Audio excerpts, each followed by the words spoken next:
ওনার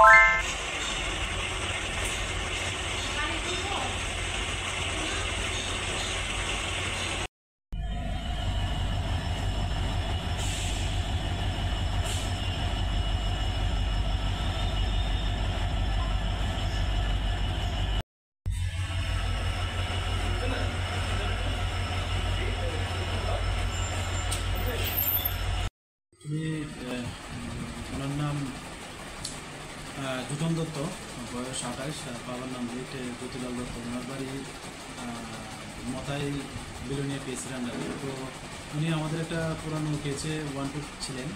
এটা আমাদের Agartala GRPS case number 109/2023।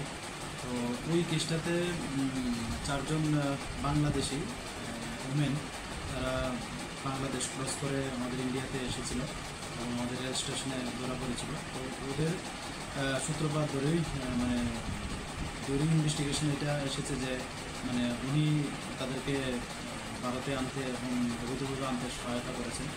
ওই সুবাদে আজকে আমরা তাদের মাথায় বাজারে আমরা অভিযান চালাই এবং কারণ আমাদের কাছে একটা আছে ভোররাতে একটা খবর আসে যে উনি বাজারে আছেন মাথায় বাজারে। সেই মোতাবেক খবর পাওয়া মাত্রই আমরা যাই এবং বিলোনিয়া থানাকে ইনফর্ম করি। তো আমরা গিয়ে ওনাকে পাই এবং ওনাকে ওই কেসে গ্রেপ্তার করা হয়। আজকে বিভিন্ন আদালতে ওনাকে পাঠানো হয়েছে। ধারাটা কী রয়েছে?